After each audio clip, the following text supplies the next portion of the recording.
Hi all. അപ്പൊ നമ്മൾ അടുത്ത ഡിസ്കസ് ചെയ്യാൻ പോകുന്നത് ഇന്ത്യൻ ആർമി ജീഡിന്റെ ഫോർത്ത് ക്വസ്റ്റ്യൻ പേപ്പർ ആണ് ഡിസ്കസ് ചെയ്യാൻ പോകുന്നത്. ഫസ്റ്റ് നമ്മൾ ഡീൽ ചെയ്യാൻ പോകുന്നത് GK സെക്ഷൻ ആണ്. അപ്പൊ നമുക്ക് ക്വസ്റ്റ്യൻസ് നോക്കാം. ഫസ്റ്റ് ക്വസ്റ്റ്യൻ ആണ്, which country successfully tested the nuclear powered under water super weapon Poseidon? Poseidon എന്ന് പറയുന്ന അണ്ടർ വാട്ടർ സൂപ്പർ വെപ്പൺ ഇപ്പൊ അടുത്ത് സക്സസ്ഫുള്ളി ടെസ്റ്റ് ചെയ്ത കൺട്രി ഏതെന്നാണ് ക്വസ്റ്റ്യൻ. ഓപ്ഷൻസ് നോക്കാം. United States, China, Russia, north Korea. ഇതിൽ option C ആയിട്ടുള്ള റഷ്യയാണ് answer. റഷ്യയാണ് Poseidon എന്നറിയപ്പെടുന്ന nuclear powered ആയിട്ടുള്ള സൂപ്പർ വെപ്പൺ ടെസ്റ്റ് ചെയ്തിട്ടുണ്ടായിരുന്നത്. ഇതുമായിട്ട് ഈ ഡിഫൻസുമായിട്ട് ബന്ധപ്പെട്ടുള്ള കറണ്ട് അഫയേഴ്സ് എപ്പോഴും നമ്മൾ റെഫർ ചെയ്തിട്ട് വേണം എക്സാമിന് പോകാൻ വേണ്ടിയിട്ട്. ഇതുപോലത്തെയുള്ള പുതിയ പുതിയ വെപ്പൺസ്, വാർഷിപ്പുകള്, ഡിഫൻസ് എക്സസൈസുകൾ, ഇങ്ങനത്തെ കാര്യങ്ങളൊക്കെ എക്സാമിന് എപ്പോഴും ചോദിക്കുന്ന കാര്യങ്ങളാണ്. ഇതൊക്കെ നമ്മൾ റെഫർ ചെയ്തിട്ട് വേണം എക്സാമിന് പോകാൻ വേണ്ടിയിട്ട്. സെക്കൻഡ് ക്വസ്റ്റ്യൻ ആണ്, Bhakra Nangal dam is build on which river? ഏത് റിവറിലാണ് ബക്രാനങ്കൽ ഡാം ബിൽഡ് ചെയ്തിട്ടുള്ളതെന്നാണ് ക്വസ്റ്റ്യൻ. ഓപ്ഷൻസ് നോക്കാം. സത്ലജ്, രവി, ബിയാസ്, ചെനാബ്. ഇതിൽ ഓപ്ഷൻ എ ആയിട്ടുള്ള സത്ലജ് റിവറിലാണ് ബക്രാനങ്കൽ ഡാം ബിൽഡ് ചെയ്തിട്ടുള്ളത്. ഇപ്പൊ മേജർ ഡാംസ് ഒക്കെ എക്സാമിന് എപ്പോഴും ചോദിക്കുന്നതാണ്. ഇപ്പൊ ഏത് റിവറിലാണ് ഡാം, അങ്ങനത്തെ കാര്യങ്ങളൊക്കെ നമ്മൾ റെഫർ ചെയ്യണം. ഈ തേർഡ് ക്വസ്റ്റ്യൻ ആണ്, which movement was started by Mahatma Gandhi 1942? 1942 Mahatma Gandhi start ചെയ്ത മൂവ്മെന്റിന്റെ പേരെന്താണ്? Option A swadeshi movement, B non cooperation movement, C quit India movement and D civil disobedience movement. ഇപ്പോൾ option C quit India movement ആണ് ആൻസർ. 8th ഓഗസ്റ്റിനാണ് Mahatma Gandhi quit India movement start ചെയ്യുന്നത്. Quit India movement നമ്മൾ ഭാരത് ചോഡോ ആന്തോളൻ എന്നും പറയാറുണ്ട്. ക്വിറ്റ് ഇന്ത്യ മൂവ്മെന്റ് വേറൊരു പേരാണത്. Quit India മൂവ്മെന്റിന്റെ സമയത്ത് ഗാന്ധിജി കൊണ്ടുവന്ന ഒരു സ്ലോഗനാണ് do or die. Do or die എന്ന സ്ലോഗൻ കൊണ്ടുവന്നത് ഏത് മൂവ്മെന്റിലാണെന്ന് ചോദിക്കാറുണ്ട്. അതും ക്വിറ്റ് ഇന്ത്യ മൂവ്മെന്റ് തന്നെയാണ്. നെക്സ്റ്റ് ക്വസ്റ്റ്യൻ ആണ്, headquarters of ISRO is in? ISROന്റെ ഹെഡ് ക്വാർട്ടേഴ്സ് എവിടെയാണ്? Option A Hyderabad, B Bengaluru, C Chennai, D Pune. ഇതിൽ ഓപ്ഷൻ ബി ആയിട്ടുള്ള ബാംഗ്ലൂരിലാണ് ISROന്റെ ഹെഡ് ക്വാർട്ടേഴ്സ് ഉള്ളത്. ഈ ഫിഫ്ത് ക്വസ്റ്റ്യൻ ആണ്, which Indian state shares longest international border? Longest international border share ചെയ്യുന്ന Indian state ഏതാണ്? Option A Rajasthan, B Punjab, C Jammu and Kashmir, D west Bengal. ഏതാ answer വരിക? ഇതിൽ ഓപ്ഷൻ ഡി ആയിട്ടുള്ള വെസ്റ്റ് ബംഗാൾ ആണ് ആൻസർ വരിക. അപ്പൊ ഫസ്റ്റ് ഏറ്റവും കൂടുതൽ ഇന്റർനാഷണൽ ബോർഡർ ഷെയർ ചെയ്യുന്ന സ്റ്റേറ്റ് വെസ്റ്റ് ബംഗാൾ ആണ്. സെക്കൻഡ് ആണ് രാജസ്ഥാൻ വരുന്നത്. Third Punjab, fourth Jammu and Kashmir. അപ്പൊ ഈ നാല് സ്റ്റേറ്റ്സ് നോർത്ത് വെക്ക് ഏറ്റവും കൂടുതൽ വെസ്റ്റ് ബംഗാൾ, പിന്നെയാണ് രാജസ്ഥാൻ വരുന്നത്. ഇപ്പൊ വെസ്റ്റ് ബംഗാളും ഒക്കെ അറിയാം, ഇത്രയും ലാൻഡ് ഷെയർ ചെയ്യുന്നുണ്ട് ബംഗ്ലാദേശുമായിട്ട്. ഏകദേശം 2214 കിലോമീറ്ററോളം ഇന്റർനാഷണൽ ബോർഡർ ഷെയർ ചെയ്യുന്ന ഒരു സ്റ്റേറ്റ് ആണ് വെസ്റ്റ് ബംഗാൾ എന്ന് പറയുന്നത്. ഈ സിക്സ്ത് ക്വസ്റ്റ്യൻ ആണ്, the national motto of India Satyameva Jayate is taken from? Satyameva Jayate എന്ന നമ്മളുടെ നാഷണൽ മോട്ടോ ഏതിൽ നിന്നാണ് എടുത്തിട്ടുള്ളത്? ഓപ്ഷൻസ് ഭഗവത്ഗീത, ഋഗ്വേദ, മുണ്ടക ഉപനിഷത്ത്, രാമായണ. ഏതെന്നാണ്? ഓപ്ഷൻ സി ആയിട്ടുള്ള മുണ്ടക ഉപനിഷത്ത് നിന്നാണ് നമ്മൾ സത്യമേവ ജയതി എന്ന മോട്ടോ എടുത്തിട്ടുള്ളത്. എന്താ സത്യമേവ ജയതിന്റെ അർത്ഥം? സത്യം വിജയിക്കട്ടെ, അതാണ് അർത്ഥം വരുന്നത്. ഈ seventh question, the Indian constitution was adopted on? Indian constitution adopt ചെയ്ത ഡേറ്റ് എന്നാണ്? ഒരു രണ്ട് ഡേറ്റ് വരുന്നുണ്ട്, അഡോപ്റ്റ് ചെയ്ത ഡേറ്റും ഇനാക്ട് ചെയ്ത ഡേറ്റും. അഡോപ്റ്റ് ചെയ്ത ഡേറ്റ് എന്നാ വരുന്നത് 26 നവംബർ 1949 നമ്മൾ ഇന്ത്യൻ കോൺസ്റ്റിറ്റ്യൂഷൻ അഡോപ്റ്റ് ചെയ്യുന്നത്. എന്നാണ് കെയിം ഇൻ ടു ഫോഴ്സ്, എന്നാണ് നിലവിൽ വരുന്നത്? 26 ജനുവരി 1950 ഫോഴ്സിലായിട്ട് വരുന്നത്. അഡോപ്റ്റ് ചെയ്ത ഡേറ്റ് 26 നവംബർ 1949 ആണ്. അപ്പൊ ഓപ്ഷൻ സി ആണ് കറക്റ്റ് ആൻസർ ആയിട്ട് വരുന്നത്. ഇനി eighth question, which Indian state is famous for Kaziranga national park? Kaziranga national park ഏത് സ്റ്റേറ്റിലാണെന്നാണ് ക്വസ്റ്റ്യൻ. ഓപ്ഷൻസ് നോക്കാം. ആസാം, കേരള, ഗുജറാത്ത്, രാജസ്ഥാൻ. അപ്പൊ ഇതിൽ ഓപ്ഷൻ എ ആസാം ആണ് ആൻസർ വരുന്നത്. ആസാമിലാണ് കാസിരംഗ നാഷണൽ പാർക്ക് ഉള്ളത്. കാസിരംഗ നാഷണൽ പാർക്ക് ഈ വൺ ഹോൺഡ് റൈനോസിനൊക്കെ വളരെ ഫേമസ് ആണ്. വൺ ഹോൺഡ് റൈനോസറസ് ഉണ്ട്, അതേപോലെ royal Bengal tiger, Asian elephant. ഇപ്പൊ മെയിൻ സ്പീഷീസ് എന്ന് പറയുന്നത് ഈ വൺ ഹോൺഡ് റൈനോസറോസ് ആണ്. Ninth question, the first battle of Panipat was fought between? First Panipat യുദ്ധം ആരൊക്കെ തമ്മിലായിരുന്നു? ഓപ്ഷൻ ബി ആയിട്ടുള്ള ബാബറും ഇബ്രാഹിം ലോധിയും തമ്മിലുള്ള യുദ്ധത്തിന് നമ്മൾ ഫസ്റ്റ് ബാറ്റിൽ ഓഫ് പാനിപ്പറ്റ് എന്നറിയപ്പെടുന്നത്. ഇപ്പൊ ഇയർ ഇമ്പോർട്ടന്റ് ആണ്. 1526 ഫസ്റ്റ് ബാറ്റിൽ ഓഫ് പാനിപ്പറ്റ് നടക്കുന്നത്. ഇബ്രാഹിം ലോധിയും ബാബറും, അങ്ങനെ ഇന്ത്യയിൽ ഒരു മുഗൾ റൂള് വരുന്നത് ഈ യുദ്ധത്തിന് ശേഷമാണ്. ഇന്ത്യയിൽ മുഗൾ റൂള് വരുന്നത്. അതുപോലെ തന്നെ second battle of Panipat important ആണ്. 1556 സെക്കൻഡ് ബാറ്റിൽ ഓഫ് പാനിപ്പറ്റ് നടക്കുന്നത്. അത് ഹേമുവും അക്ബറും തമ്മിലുള്ള യുദ്ധമായിരുന്നു സെക്കൻഡ് ബാറ്റിൽ ഓഫ് പാനിപ്പറ്റ് എന്നറിയപ്പെടുന്നത്. അതിനുശേഷമാണ് അക്ബറിന്റെ ഒരു റൂൾ ഇന്ത്യയിൽ വരുന്നത്. ഈ രണ്ട് ബാറ്റിലും ഇമ്പോർട്ടന്റ് ആണ്. ഇയറും ഇമ്പോർട്ടന്റ് ആണ്. ആരൊക്കെ തമ്മിലുള്ളതെന്നുള്ളതും ഇമ്പോർട്ടന്റ് ആണ്. 10th ക്വസ്റ്റ്യൻ ആണ്. Which Indian state is called land of 5 river? 5 നദികളുടെ നാട് എന്നറിയപ്പെടുന്ന സ്റ്റേറ്റ് ഏതാണ്? നമുക്ക് എല്ലാവർക്കും അറിയാം. പഞ്ചാബ് ആണ് ലാൻഡ് ഓഫ് 5 റിവേഴ്സ് എന്നറിയപ്പെടുന്നത്. ഓപ്ഷൻ മാർക്ക് ചെയ്ത ചെറിയൊരു മിസ്റ്റേക്ക് ഉണ്ട്. ഓപ്ഷൻ ബി ആയിട്ടുള്ള പഞ്ചാബ് ആണ് ആൻസർ വരുന്നത് കേട്ടോ. ഏതൊക്കെയാണ് ഈ 5 നദികള്? ജേലം, ചെനാബ്, രവി, ബിയാസ്, സത്ലജ്. ഇൻഡസിന്റെ ട്രൈബ്യൂട്ടറീസ് ആയിട്ടുള്ള ഈ 5 റിവേഴ്സ് ആണ് ഈ ലാൻഡ് ഓഫ് 5 റിവേഴ്സിലെ 5 റിവേഴ്സ് എന്നറിയപ്പെടുന്നത്. നമ്മൾ പഞ്ചാബിലാണ് ഇതിന്റെ മെയിൻ പോർഷൻ വരുന്നത്. ആൻസർ ഓപ്ഷൻ ബി പഞ്ചാബ് ആണ്. ഈ question 11. Which is A deepest ocean trend? Deepest ആയിട്ടുള്ള, ലോകത്തിലെ ഏറ്റവും ഡീപ്പസ്റ്റ് ആയിട്ടുള്ള ഓഷ്യൻ ട്രെൻഡ് എന്താണ്? അപ്പൊ എന്താണ് ഈ ഓഷ്യൻ ട്രെൻഡ്? ഈ ഫിഗറിൽ കാണുന്ന പോലെ ഓഷ്യനിൽ ചെറുതല്ല വലിയ ഗർത്തങ്ങൾ പോലത്തെ സംഭവങ്ങളെ നമ്മൾ എന്തറിയപ്പെടുന്നത്? ഓഷ്യൻ ട്രെൻഡ് എന്നറിയപ്പെടുന്നത്. ഇതിൽ ഏറ്റവും ലാർജസ്റ്റ് എന്ന് പറയുന്നത് ഏതാണ്? മറിയാന ട്രെൻഡ് ആണ് ഏറ്റവും ലാർജസ്റ്റ് ആയിട്ട് വരുന്നത്.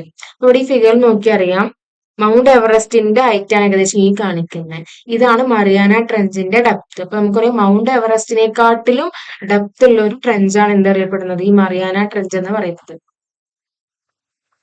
ഓപ്ഷൻ ബി ആണ് ആൻസർ വരുന്നത് കേട്ടോ. ഇനി question 11. Which gas is used in fire extinguisher? Fire എക്സ്റ്റിങ്യൂഷറിൽ മെയിൻ ആയിട്ട് യൂസ് ചെയ്യുന്ന ഗ്യാസ് ഏതാണ്? കാർബൺ ഡൈ ഓക്സൈഡ് ആണ് നമ്മൾ ഫയർ എക്സ്റ്റിങ്യൂഷേഴ്സിൽ മെയിൻ ആയിട്ട് യൂസ് ചെയ്യുന്നത്. എന്തുകൊണ്ടാണ് യൂസ് ചെയ്യുന്നത്? It does not support combustion, it displaces oxygen around the fire, leaves no residue and safe for electrical equipments and sensitive areas. ഇത്രയും കാരണങ്ങൾ കൊണ്ടാണ് നമ്മൾ കാർബൺ ഡൈ ഓക്സൈഡ് യൂസ് ചെയ്യുന്നത്. നെക്സ്റ്റ് ക്വസ്റ്റ്യൻ ആണ് 13th question. Which article deal with emergency provisions? നമ്മൾ Indian കോൺസ്റ്റിറ്റ്യൂഷനിലെ ഏത് ആർട്ടിക്കിളാണ് എമർജൻസിയുമായിട്ട് ബന്ധപ്പെട്ട article എന്നാണ് ക്വസ്റ്റ്യൻ. Options article 320, 352, 370, 280. ഇതിൽ ആൻസർ വരുന്നത് 352 ആണ്. അപ്പൊ നമുക്ക് 3 ടൈപ്പ് ഓഫ് എമർജൻസി ആണുള്ളത്. നാഷണൽ എമർജൻസി, സ്റ്റേറ്റ് എമർജൻസി അല്ലെങ്കിൽ പ്രസിഡൻസ് റൂള്, ഫൈനാൻഷ്യൽ എമർജൻസി. അപ്പൊ ഇതിൽ 3ന്റെയും ആർട്ടിക്കിൾ ഇമ്പോർട്ടന്റ് ആണ്. നാഷണൽ എമർജൻസിന്റെ ആർട്ടിക്കിൾ 352 ആണ്. ഇനി സ്റ്റേറ്റ് എമർജൻസി അല്ലെങ്കിൽ പ്രസിഡൻസ് റൂൾ ആണെങ്കിൽ 356, ഫൈനാൻഷ്യൽ എമർജൻസി ആണെങ്കിൽ 360. അപ്പൊ ഈ 3 ആർട്ടിക്കിൾ ആണ് എമർജൻസി പ്രൊവിഷനുമായിട്ട് റിലേറ്റ് ചെയ്തിട്ടുള്ള ആർട്ടിക്കിൾ. അപ്പൊ ഇതിൽ ഓപ്ഷൻസിൽ 352 ആണ് കൊടുത്തിട്ടുള്ളത്. അപ്പൊ 352 ആണ് ആൻസർ. 356 ആണെങ്കിലും 360 ആണെങ്കിലും എമർജൻസി പ്രൊവിഷനുമായിട്ട് റിലേറ്റ് ചെയ്തിട്ടുള്ള ആർട്ടിക്കിൾ തന്നെയാണ്. ഇനി അടുത്ത ക്വസ്റ്റ്യൻ ആണ്. Jallian Walabagh is located in which city? ഏത് സിറ്റിയിലാണ് ജാലിയൻ വാലാബാഗ് ഉള്ളത്? ഓപ്ഷൻസ് നോക്കാം. ലുധിയാന, അംബാല, അമൃത്സർ, ചണ്ഡീഗഡ്. ഏത് സ്റ്റേറ്റിലാണ്? ഏത് സിറ്റിയിലാണ്? ഓപ്ഷൻ സി ആയിട്ടുള്ള അമൃത്സറിലാണ് ജാലിയൻ വാലാബാഗ് ലൊക്കേറ്റ് ചെയ്തിട്ടുള്ളത്. ഈ ജാലിയൻ വാലാബാഗ് നമുക്കറിയാം 1990 നടന്നൊരു സംഭവമാണല്ലേ ജാലിയൻ വാലാബാഗ് മസാക്കർ എന്നറിയപ്പെടുന്നത്. ഹൺഡ്രഡ്സ് ഓഫ് ഇന്നസെന്റ് ആൾക്കാരെയാണ് ബ്രിട്ടീഷേഴ്സ് അന്ന് വെടിവെച്ച് കൊന്നിട്ടുണ്ടായത്. ജനറൽ ഡയർ ആയിരുന്നു അന്നത്തെ ഉദ്യോഗസ്ഥനായിട്ടുണ്ടായിരുന്നത്. അപ്പോ ജാലിയൻ വാലാബാഗിന്റെ ഡേറ്റ് ഓർത്ത് വെക്കണം. 13th April 1990 ആ ഫയർ ചെയ്യാൻ പറഞ്ഞ ഉദ്യോഗസ്ഥന്റെ പേരാണ് ജനറൽ ഡയർ എന്നറിയപ്പെടുന്നത്. പിന്നെ ജാലിയൻ വാലാബാഗ് അമൃത്സർ സിറ്റിയിലാണ്. ഈ അമൃത്സർ എന്ന് പഞ്ചാബ് സ്റ്റേറ്റിലാണ് ഉള്ളത്. ഇത്രയും കാര്യങ്ങൾ ജാലിയൻ വാലാബാഗുമായിട്ട് ബന്ധപ്പെട്ടിട്ട് ഓർത്തു വയ്ക്കുക. ലാസ്റ്റ് ക്വസ്റ്റ്യൻ ആണ്. Which of the following is observed on the birthday of doctor Sarvepalli Radhakrishnan? Doctor Sarvepalli രാധാകൃഷ്ണന്റെ ബർത്ത്ഡേ ആയിട്ട് നമ്മൾ ആഘോഷിക്കുന്ന ദിവസം ഏതാണ്? Constitution day, students day, engineers day, teachers day. നമുക്ക് എല്ലാവർക്കും അറിയാം ടീച്ചേഴ്സ് ഡേ ആണല്ലേ. ഡോക്ടർ സർവേപ്പള്ളി രാധാകൃഷ്ണന്റെ ബർത്ത്ഡേ ആയിട്ട് നമ്മൾ ആഘോഷിക്കുന്നത് ടീച്ചേഴ്സ് ഡേ ആണ്. അപ്പൊ ഇത്രയാണ് നമ്മളുടെ 15 ക്വസ്റ്റ്യൻസ് GK ആയിട്ടുമായിട്ട് ബന്ധപ്പെട്ടുള്ളത്. ഇത്രയും ക്വസ്റ്റ്യൻസ് റെഫർ ചെയ്യുക. ഇതുമായിട്ട് ബന്ധപ്പെട്ട കാര്യങ്ങളും പഠിച്ചിട്ട് വേണം എക്സാമിന് പോകാൻ വേണ്ടിയിട്ട്. Okay, thank you. Hi all, നമ്മളിപ്പോ ആർമി GDന്റെ സോൾഡ് ക്വസ്റ്റ്യൻ പേപ്പർ 4ാമത്തെ ക്വസ്റ്റ്യൻ പേപ്പർ ആണ് നോക്കുന്നത്. 4ാമത്തെ ക്വസ്റ്റ്യൻ പേപ്പറിൽ സയൻസിന്റെ പോർഷൻ 16ാമത്തെ ക്വസ്റ്റ്യൻ തൊട്ട് 35 ക്വസ്റ്റ്യൻ ആണ് വരുന്നത്, 35ാമത്തേതാണ് വരുന്നത്. ടോട്ടൽ 20 ക്വസ്റ്റ്യൻസ് ആണ്. അപ്പൊ നമുക്ക് 16ാമത്തെ ക്വസ്റ്റ്യൻ നോക്കാം. Who developed the pH scale? pH scale ആരാ കണ്ടുപിടിച്ചത്? Option Priestley, Sorensen, Cavendish, Lavoisier. ഇതിൽ ആരാണ് കണ്ടുപിടിച്ചതെന്ന്? ഓപ്ഷൻ ഏതാണ് വരുന്നത്? ബി ആണ്, സൊറാൻസൺ ആണ്. പ്രീസ്ലി എന്താ കണ്ടുപിടിച്ചെന്ന് ചോദിച്ചാൽ ഓക്സിജന്റെ കേസാണ് പ്രീസ്ലി പറഞ്ഞത്. ഓക്സിജന്റെ പ്രസൻസ് അതാണ്, അല്ലെങ്കിൽ ഓക്സിജനെ ഡിസ്കവർ ചെയ്തതാണ് പ്രീസ്ലി ചെയ്യുന്നത്. കാവൻഡിഷ് എന്ന് പറഞ്ഞാൽ ഹൈഡ്രജൻ ആയിട്ട് റിലേറ്റഡ് ആണ്. ഹൈഡ്രജൻ ഗ്യാസിന്റെ പ്രസൻസ് അല്ലെങ്കിൽ അത് കണ്ടുപിടിച്ച ആളാണ് കാവൻഡിഷ്. ലാവോസിയർ എന്ന് പറഞ്ഞത് മോഡേൺ കെമിസ്ട്രീന്റെ ഫാദർ. അദ്ദേഹം കുറെ കാര്യങ്ങൾ കണ്ടുപിടിച്ചിട്ടുണ്ട്. മോഡേൺ കെമിസ്ട്രീന്റെ ഫാദർ എന്ന് അറിയപ്പെടുന്ന ആളാണ് ലാവോസിയർ. അപ്പം pH സ്കെയിൽ ആരാ ഡെവലപ്പ് ചെയ്തതെന്ന് ചോദിച്ചാൽ സൊറാൻസൺ ആണ്. മറക്കരുത്, pH സ്കെയിൽ ഡെവലപ്പ് ചെയ്തത് സൊറാൻസൺ ആണ്. നമുക്കറിയാം pH സ്കെയിലില് റേഞ്ച് ഉണ്ട്. അത് 1 തൊട്ടിട്ട് നമ്മൾ 0 തൊട്ട് 14 വരെയാണ് ഉള്ളത്. മിഡില് 7 ആണ്. ഈ 0 തൊട്ട് 7 വരെ, 7 ഇൻക്ലൂഡഡ് അല്ല, ഇതിന്റെ തൊട്ട് മുന്നേ വരെ ഉള്ളതിനെ നമ്മൾ ആസിഡ് എന്ന് പറയും. 7നെ നമ്മൾ ന്യൂട്രൽ എന്ന് പറയും. പിന്നെ ഉള്ളത് 7ന്റെ 7 അല്ലാണ്ട് തൊട്ടപ്പുറത്ത് 8 തൊട്ട് വരുന്ന 14 വരെ ഉള്ളതിന് നമ്മൾ ബേസ് എന്നും പറയും. ഇത് ഓർത്ത് വെക്ക pH സ്കെയിൽ. അടുത്ത question, which is the heaviest metal? തന്നതിലെ ഹെവിയസ്റ്റ് മെറ്റൽ ഏതാന്നാ ചോദിക്കുന്നത്. സിൽവർ ആണോ, ഗോൾഡ് ആണോ, പ്ലാറ്റിനം ആണോ, ഓസ്മിയം ആണോ? ഏതാണ്? ഓസ്മിയം ആണ് ഹെവിയസ്റ്റ് മെറ്റൽ. ഓർത്ത് വെക്കുക. 18ാമത്തെ question, which metal can be cut with knife? കത്തി കൊണ്ട് മുറിച്ചാൽ മുറിയുന്ന മെറ്റൽ ഏതാന്നാണ്. കോപ്പർ ഒന്ന് പോയി മുറിച്ചു വെക്കാൻ നമുക്കറിയാം, മുറിയില്ല. കത്തി കൊണ്ടും മുറിയില്ല, അയേണും മുറിയില്ല, ലെഡും മുറിയില്ല. ഏതേ മുറിയുള്ളൂ? സോഡിയം മുറിയും, അതേപോലെ പൊട്ടാസ്യം മുറിയും. കത്തി കൊണ്ട് മുറിച്ചാൽ ഒറ്റയടിക്ക് സോഫ്റ്റ് ആയിട്ട് മുറിയുന്ന ഒന്നാണ് സോഡിയം. അപ്പൊ ഓർത്ത് വെക്കുക സോഡിയം. സോഡിയം ഹൈലി റിയാക്റ്റീവ് ആണ്. സോഡിയം, പൊട്ടാസ്യം ഹൈലി റിയാക്റ്റീവും കൂടിയാണ്. കത്തി കൊണ്ട് മുറിക്കാൻ പറ്റുന്നതാണ്. ഒരു പോയിന്റും കൂടെ ഓർത്ത് വെക്കുക, ഇവര് ഹൈലി റിയാക്റ്റീവ് ആണ്, സോഡിയവും പൊട്ടാസ്യം. അതുകൊണ്ട് ഇവരെ എന്തിലാണ്? കെറോസിനിലാണ് സൂക്ഷിച്ചു വെക്കുന്നത്. അതും കൂടെ ഒന്ന് ഓർത്ത് വെക്കുക കേട്ടോ. അടുത്ത question, what is the chemical formula of slaked lime? Slaked ലൈമിന്റെ കെമിക്കൽ ഫോർമുല ഓർത്ത് തന്നെ വെക്കണം, എപ്പോഴും ചോദിക്കുന്ന ചോദ്യമാണ്. കാൽഷ്യം ഹൈഡ്രോക്സൈഡ് എന്ന് വിളിക്കുന്ന CaOH2 ആണ് എന്ത്? നമ്മുടെ സ്ലേക്കഡ് ലൈമിന്റെ കെമിക്കൽ ഫോർമുല. ഇത് മറക്കരുത്. സ്ലേക്കഡ് ലൈം എന്താണ്? കാൽഷ്യം ഹൈഡ്രോക്സൈഡ് ആണ്. കാൽഷ്യം ഹൈഡ്രോക്സൈഡ് എന്ന് വിളിക്കുന്ന ഇതാണ് എന്താണ്? Chemical formula. ഇനി ഈ CaO എന്ന് പറഞ്ഞ ആളുണ്ട്. ഈ CaO എന്ന് പറഞ്ഞാൽ കാൽഷ്യം ഓക്സൈഡ് ആണ്. ഇതിനെ വിളിക്കുന്ന മറ്റൊരു പേരാണ് ക്യുക്ലൈം. എന്താണ്? ക്യുക്ലൈം എന്ന് വിളിക്കുന്നത്. ക്യുക്ലൈം എന്ന് വിളിക്കുന്നതും എന്താണ്? നമ്മുടെ കാൽഷ്യം ഓക്സൈഡ് ആണ്. Calcium oxide. ഇത് കാൽഷ്യം കാർബണേറ്റ് ആണ്. CaCO3 എന്ന് പറയുന്നത് കാൽഷ്യം കാർബണേറ്റ് ആണ്. ഇവർ സ്ലേക്കഡ് ലൈം എന്നും പറയും. ഏതാണ്? കാൽഷ്യം ഹൈഡ്രോക്സൈഡിന് സ്ലേക്കഡ് ലൈമും ക്യുക്ലൈം. അത് അങ്ങോട്ടും ഇങ്ങോട്ടും മാറിപ്പോവരുത്. സ്ലേക്കഡ് ലൈം എന്ന് പറയുന്നത് ഏതാണ്? കാൽഷ്യം ഹൈഡ്രോക്സൈഡ് ആണ്. മാറിപ്പോവരുത്. അടുത്തത്, modern periodic table is based on. നമ്മൾ ഹെൻറി മോസ്ലി ഉണ്ടാക്കിയ പീരിയോഡിക് ടേബിൾ പഠിച്ചിട്ടുണ്ടാവും അല്ലെ? Hydrogen, helium, lithium, beryllium, boron, carbon, nitrogen, അങ്ങനെ പഠിച്ചിട്ടുണ്ടാവും അല്ലെ? ബോറോൺ, കാർബൺ, നൈട്രജൻ, ഫ്ലൂറിൻ, അങ്ങനെ 118 എലമെന്റ്സ് വരുന്ന നമ്മുടെ പീരിയോഡിക് ടേബിൾ ഉണ്ട്. ഈ പീരിയോഡിക് ടേബിൾ എന്തിന്റെ അടിസ്ഥാനത്തിലാണ് നിർമ്മിച്ചത്? അതാണ് ചോദിക്കുന്നത്. എന്തിനാണ്? അറ്റോമിക് നമ്പറിന്റെ അടിസ്ഥാനത്തിലാണ്. മറക്കരുത്, അറ്റോമിക് നമ്പറിന്റെ അടിസ്ഥാനത്തിലാണ്.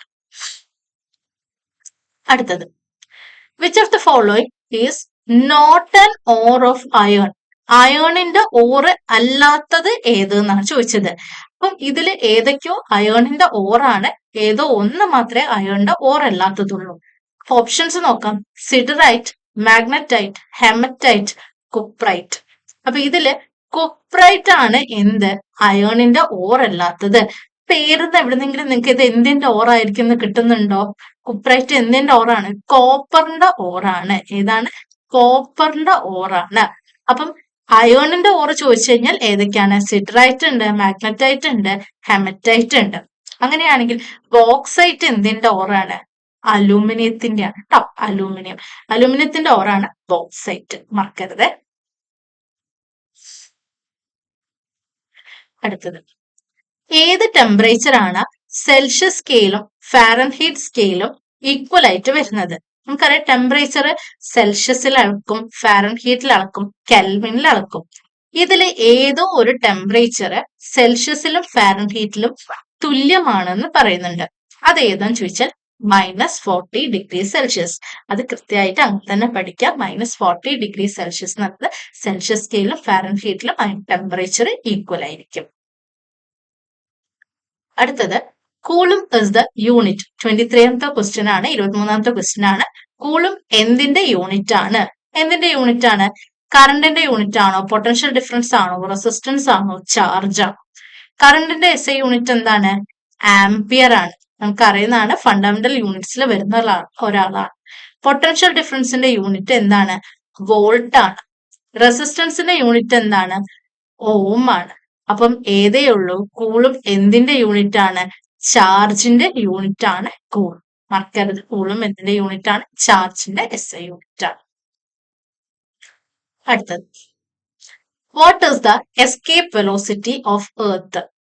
ഭൂമിന്റെ എസ്കേപ്പ് വെലോസിറ്റി ഏതാന്നാ ചോദിക്കുന്നത്. എന്താ ഈ എസ്കേപ്പ് വെലോസിറ്റി എന്ന് പറഞ്ഞാൽ? എസ്കേപ്പ് ചെയ്യാന്ന് പറഞ്ഞാൽ എന്താ? രക്ഷപ്പെടുക അല്ലെ? രക്ഷപ്പെടുന്ന വെലോസിറ്റി. എന്താ ഈ രക്ഷപ്പെടുന്ന വെലോസിറ്റി എന്ന് പറഞ്ഞു കഴിഞ്ഞാൽ, നമുക്കറിയാം ഒരു ഭൂമിയില് നമ്മൾ ഒരു വസ്തു മുകളിലോട്ട് എറിഞ്ഞു കഴിഞ്ഞാൽ അത് താഴോട്ട് വരില്ലേ? അതെന്തായാലും താഴോട്ട് വരും, ഗ്രാവിറ്റേഷൻ കാരണം. പക്ഷേ ഒരു പെർട്ടിക്കുലർ വെലോസിറ്റിയിൽ നമ്മൾ എറിഞ്ഞ്, ഭൂമിന്റെ ഒരു പെർട്ടിക്കുലർ വെലോസിറ്റിയിൽ നിന്ന് ഭൂമിയിൽ നിന്ന് എറിഞ്ഞു കഴിഞ്ഞാൽ ചില സമയത്ത് അത് പുറത്തു വരില്ല. ആ വെലോസിറ്റിനെയാണ് എസ്കേപ്പ് വെലോസിറ്റി എന്ന് പറയുന്നത്. നമുക്ക് ആർക്കും അങ്ങനെ എസ്കേപ്പ് വെലോസിറ്റിയിൽ എറിയാൻ കഴിയില്ല എന്ന് ആദ്യമേ പറയട്ടെ. അങ്ങനെയൊന്നും നമുക്ക് കഴിയില്ല. കാരണം അത് അത്രയും സ്പീഡാണ്. ഒരു സെക്കൻഡില് 11.2 കിലോമീറ്റർ സഞ്ചരിക്കണം. ഒരു സെക്കൻഡില് നമ്മള് സെക്കൻഡ് സൂചി ഒന്ന് പോവുമല്ലോ, ആ സെക്കൻഡ് സൂചിയില് 11.2 കിലോമീറ്റർ സഞ്ചരിച്ചാലേ അത് ഭൂമിയുടെ പുറത്തോട്ട് പോവുള്ളൂ. അത്രയും സ്പീഡിൽ, അത്രയും വെലോസിറ്റിയിൽ എറിഞ്ഞു കഴിഞ്ഞാൽ മാത്രമേ അത് ഭൂമിന്റെ പുറത്ത് ഗ്രാവിറ്റേഷൻ വിട്ടു പോകുള്ളൂ. അപ്പൊ ഉത്തരം എന്താണ്? എസ്കേപ്പ് വെലോസിറ്റിന്റെ ഉത്തരം 11.2 കിലോമീറ്റർ പെർ സെക്കൻഡ് ആണ് വരുന്നത്. അടുത്ത ചോദ്യം, 25ാമത്തെ ചോദ്യം, which rays are used in CT scan? CT സ്കാനിൽ ഉപയോഗിക്കുന്ന റേ ഏതാണെന്നാ ചോദിക്കുന്നത്. ഇൻഫ്രാറെഡ് റേസ് ആണോ, വിസിബിൾ റേസ് ആണോ, വിസിബിൾ ലൈറ്റ് ആണോ, അൾട്രാസോണിക് റേസ് ആണോ എന്നുള്ളത്. ഇൻഫ്രാറെഡ് റേസ് റിമോട്ടിലൊക്കെ ഉപയോഗിക്കുന്നതാണ് ഇൻഫ്രാറെഡ് റേസ്. വിസിബിൾ ലൈറ്റ് എന്ന് പറഞ്ഞാൽ എന്താ? നമുക്ക് വസ്തുക്കളെല്ലാം കാണാൻ സഹായിക്കുന്ന ലൈറ്റ് ആണ് വിസിബിൾ ലൈറ്റ്. വിസിബിൾ റേ എന്ന് പറഞ്ഞാൽ ഈ വിസിബിൾ ലൈറ്റിൽ വരുന്നതാണ്. പിന്നെ ആരേ ഉള്ളൂ? അൾട്രാസോണിക് ഉള്ളൂ. അപ്പൊ അൾട്രാസോണിക് ആണ് CT സ്കാനിൽ ഉപയോഗിക്കുന്ന കിരണങ്ങൾ. റേസ് എന്ന് പറഞ്ഞ കിരണം. ഓക്കെ അല്ലേ? അടുത്തത് 26ാമത്തെ ചോദ്യം, which of the following is A scalar quantity? Scalar quantity ഇതിൽ ഏതാന്നാണ്? ഇപ്പൊ നമുക്ക് രണ്ട് ടൈപ്പ് ക്വാണ്ടിറ്റി ഉണ്ട്. സ്കെയിലാർ ക്വാണ്ടിറ്റി ഉണ്ട്, വെക്റ്റർ ക്വാണ്ടിറ്റി ഉണ്ട്. സ്കെയിലാർ ക്വാണ്ടിറ്റി എന്ന് പറഞ്ഞു കഴിഞ്ഞാൽ മാഗ്നിറ്റ്യൂഡ്, അളവ് മാത്രം ഉള്ള ആളിനെയാണ് സ്കെയിലാർ ക്വാണ്ടിറ്റി എന്ന് പറയുന്നത്. നേരെ മറിച്ച് മാഗ്നിറ്റ്യൂഡും അതേപോലെ ഡയറക്ഷനും ഉള്ള ആളിനെയാണ് നമ്മൾ എന്തെന്ന് പറയുന്നത്? വെക്റ്റർ ക്വാണ്ടിറ്റി എന്ന് പറയുന്നത്. ഇതിലെ സ്കെയിലാർ ക്വാണ്ടിറ്റി ഏതാന്ന് ചോദിച്ചു കഴിഞ്ഞാൽ ഡിസ്റ്റൻസ് ആണ്. ഇവർക്ക് നമ്മൾ ദിശ, ഡയറക്ഷൻ പറയാറില്ല. നേരെ മറിച്ച് വെക്റ്റർ ക്വാണ്ടിറ്റി എന്ന് പറയുമ്പോൾ മൊമെന്റം ഒരു വെക്റ്റർ ക്വാണ്ടിറ്റി ആണ്, വെലോസിറ്റി ഒരു വെക്റ്റർ ക്വാണ്ടിറ്റി ആണ്, ആക്സിലറേഷൻ ഒരു വെക്റ്റർ ക്വാണ്ടിറ്റി ആണ്. ഡിസ്റ്റൻസ് എന്താണ്? അവർക്ക് ഡയറക്ഷൻ ഇല്ല, സ്കെയിലാർ ക്വാണ്ടിറ്റി ആണ്. ഇനി സ്കെയിലാർ ക്വാണ്ടിറ്റിന്റെ വേറൊരു എക്സാമ്പിൾ പറയാൻ പറഞ്ഞാൽ സ്പീഡ്. സ്പീഡ് ഒരു സ്കെയിലാർ ക്വാണ്ടിറ്റി ആണ്, മറക്കരുത്. ഇവിടെ മൊമെന്റം, വെലോസിറ്റി, ആക്സിലറേഷൻ, ഡിസ്പ്ലേസ്മെന്റ് ഇതൊക്കെ എന്താണ്? വെക്റ്റർ ക്വാണ്ടിറ്റി ആണ്. സ്കെയിലാർ ക്വാണ്ടിറ്റിക്ക് രണ്ട് എക്സാമ്പിൾ ഞാൻ തന്നു. Distance, speed, time. ടൈം പറയുമ്പോൾ നിങ്ങൾ പറയോ ഇപ്പൊ 9:30 നോർത്തിലോട്ട് എന്ന് പറയോ? ഇല്ല. ഇപ്പൊ എത്ര സമയം ചോദിച്ചാൽ 9:30 ആയി, നോർത്തിലോട്ട് 9:30 എന്ന് പറയോ? ഡയറക്ഷൻ വെച്ച് പറയോ? കിഴക്കിലാണ് സൗത്തിലാണോ 9:30 എന്ന്? ഇല്ല. അപ്പൊ ഡിസ്റ്റൻസ്, ടൈം, സ്പീഡ് എല്ലാം എന്താണ്? സ്കെയിലാർ ക്വാണ്ടിറ്റി ആണ്. അടുത്തത്, x-ray radiation was discovered by. X-ray ആരാണ് കണ്ടുപിടിച്ചത്?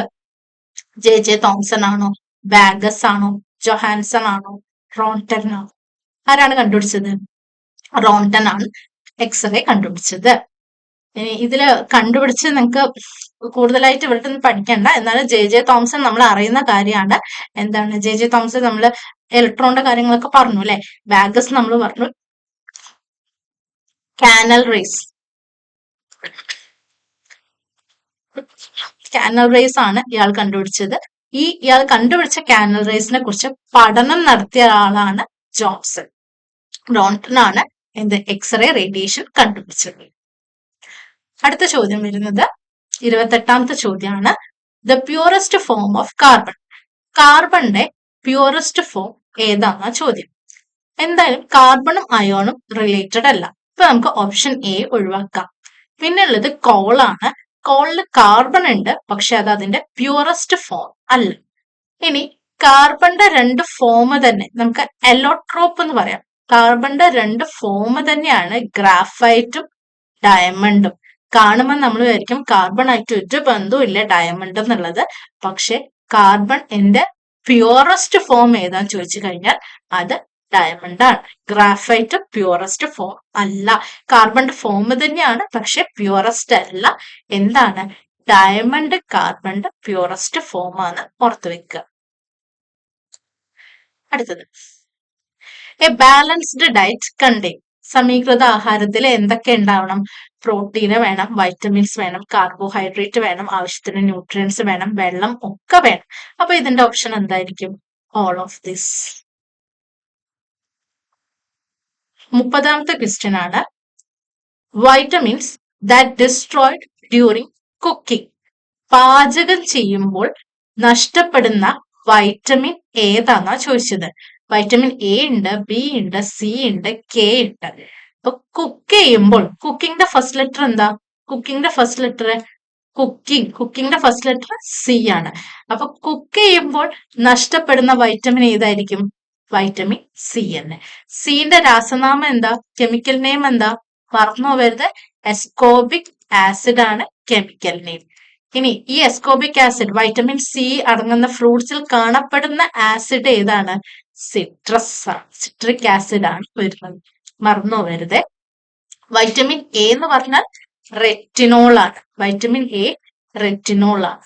വൈറ്റമിൻ ബിയുടെ കെമിക്കൽ നെയിം ആണ്.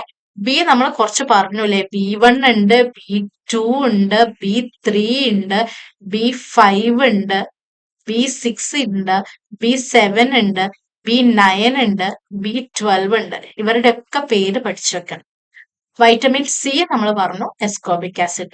വൈറ്റമിൻ കെ ഉണ്ട്, ഫില്ലോക്വിനോൺ എന്നാണ് വൈറ്റമിൻ കെയുടെ പേര്. അപ്പൊ ഇതെല്ലാം പേരുകളും പഠിച്ചു വെക്കണം. പാചകം ചെയ്യുമ്പോൾ നഷ്ടപ്പെടുന്ന വൈറ്റമിൻ ഏതാന്ന് ചോദിച്ചു കഴിഞ്ഞാൽ ഏതാണ്? വൈറ്റമിൻ സി ആണ്. 31ാമത്തെ ചോദ്യമാണ്. The curdling of milk is caused by which bacteria? അതായത് അമ്മ പാല് തൈരാക്കുമല്ലോ. പാല് തൈരാക്കുമ്പോൾ ഒരു ബാക്ടീരിയ കാരണമാണ് പാല് തൈരാവുന്നത്. അത് ഏത് ബാക്ടീരിയ എന്നാ ചോദിച്ചത്. ഏത് ബാക്ടീരിയ ആണ്? ലാക്ടോബാസിലസ് ബാക്ടീരിയ ആണ്. ഈക്കോളൈ നമ്മുടെ സ്റ്റൊമക്കിന്റെ ഉള്ളിലുള്ള ബാക്ടീരിയ ആണ് ഈക്കോളൈ ബാക്ടീരിയ. എയറോബിക് ബാക്ടീരിയ എന്ന് പറഞ്ഞാൽ ഓക്സിജന്റെ ആവശ്യത്തിനുള്ള ഓക്സിജന്റെ പ്രസൻസിൽ വർക്ക് ചെയ്യുന്ന ബാക്ടീരിയ ആണ് എയറോബിക് ബാക്ടീരിയ എന്ന് പറയുന്നത്. അപ്പൊ ഇതിന്റെ ഉത്തരം ഏതാണ്? Lactobacillus bacteria. ഇത് എന്ത് ചെയ്യുന്നുണ്ട്? പാലിനെ, ലാക്ടോബാസിലസ് ബാക്ടീരിയ പാലിനെ എന്താക്കി മാറ്റും? കേടാക്കി മാറ്റുന്ന ബാക്ടീരിയ ആണ് ലാക്ടോബാസിലസ്. നമുക്ക് ദോഷമുള്ളതൊന്നും അല്ല കേട്ടോ. അടുത്തത് 32ാമത്തെ ചോദ്യമാണ്. Which of the following disease usually spread through air? വായു പരമായ വായുജന്യമായ അസുഖം അല്ലെങ്കിൽ വായുജന്യമായി പകരുന്ന അസുഖങ്ങൾ അസുഖം ഏതാന്നാ ചോദിച്ചത്. വായുവിലൂടെ പകരുന്ന അസുഖം. പ്ലേഗ് ഉണ്ട്, ടൈഫോയിഡ് ഉണ്ട്, ട്യൂബർക്ലോസിസ് ഉണ്ട്, കോളറ ഉണ്ട്. അപ്പം ഇതിൽ ഏതാ വരുന്നത്? പ്ലേഗ് ഉണ്ട്, ടൈഫോയിഡ്, ട്യൂബർക്ലോസിസ്, കോളറ. നമുക്കറിയാം ടൈഫോയിഡും കോളറയും കണ്ടാമിനേറ്റഡ് ഫുഡിലും വാട്ടറിലൂടെയാണ് വരുന്നത്. മലിനമായ ഫുഡ് അല്ലെങ്കിൽ ജലം കഴിക്കുമ്പോഴാണ് നമുക്കിത് വരുന്നത്. പ്ലേഗ് എന്ന് പറഞ്ഞത് റാറ്റ് വഴി ഏതെങ്കിലും ചെള്ള് വഴി പകരുന്ന അസുഖമാണ് പ്ലേഗ് എന്ന് പറയുന്നത്. പിന്നെ ഏതേ ഉള്ളൂ?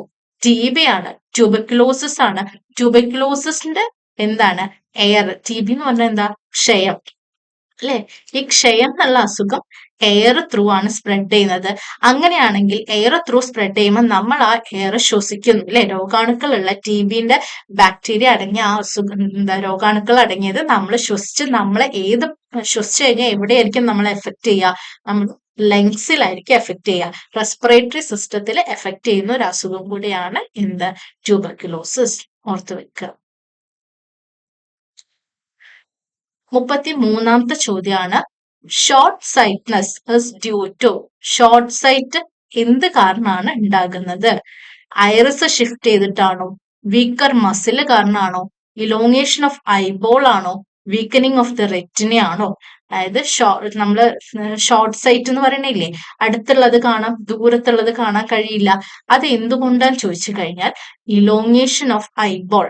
നമ്മുടെ ഐബോൾ ഭയങ്കരമായിട്ട് ഇലോങ്ങേറ്റ് ചെയ്യുമ്പോഴാണ് ഈ അസുഖം വരുന്നത്. അങ്ങനെയാണെങ്കിൽ ഷോർട്ട് സൈറ്റ് ഉള്ള ആളുകൾ ഉപയോഗിക്കുന്ന ലെൻസ് ഏതാന്ന് ചോദിച്ചു കഴിഞ്ഞാൽ അത് കോൺകേവ് ലെൻസ് ആണെന്ന് ഓർത്ത് വെക്കുക കേട്ടോ.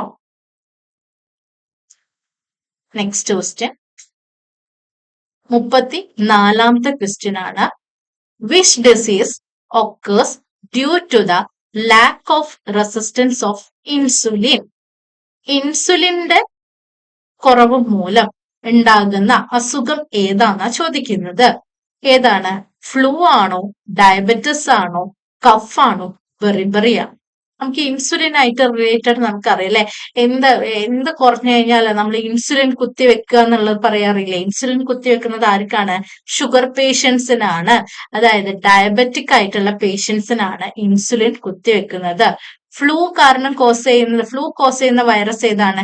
ഇൻഫ്ലുവൻസ വൈറസ് ആണ്. കഫ് എന്താണ്? ചുമയാണ്.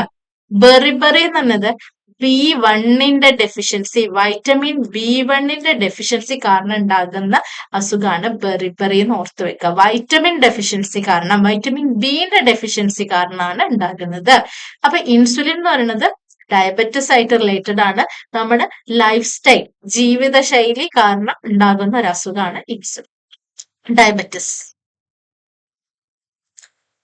ലാസ്റ്റ് ക്വസ്റ്റ്യൻ ആണ് ഈ സെറ്റിലെ ലാസ്റ്റ് ക്വസ്റ്റ്യൻ ആണ്. സയൻസിലെ 35ാമത്തെ ക്വസ്റ്റ്യൻ ആണ്. A polygraph is used for. നമ്മൾ സിനിമയിലൊക്കെ കാണും അല്ലെങ്കിൽ ന്യൂസിലൊക്കെ കാണും പോളിഗ്രാഫ് ചെയ്യാൻ. എന്തിനാണ്? കള്ളത്തരം പറയണത് അല്ലെ? Detecting lies. ലൈ ഡിറ്റക്ട് ചെയ്യാൻ ഉപയോഗിക്കുന്ന ഒന്നാണ് പോളിഗ്രാഫ് എന്നുള്ളത്. ഫയറിംഗ് ടിയർ ഗ്യാസ് അല്ല, കണ്ണീർവാതകം അല്ല, ബുള്ളറ്റ് ഫയർ ചെയ്യുന്നതല്ല, ഹൈ പ്രഷറിൽ വാട്ടർ സ്പ്രേ ചെയ്യുന്നതല്ല. എന്താണ്? Detecting lies. നുണ പരിശോധന എന്നൊക്കെ പറയണില്ലേ? അതിനെയാണ് പോളിഗ്രാഫ് എന്ന് പറയുന്നത്. ഓക്കെ അല്ലേ? അപ്പൊ ഈ 35 ക്വസ്റ്റ്യനും അതിനോട് റിലേറ്റഡ് ആയിട്ടുള്ള ക്വസ്റ്റ്യനും നിർബന്ധമായും പഠിച്ചു പോകും. Okay, thank U.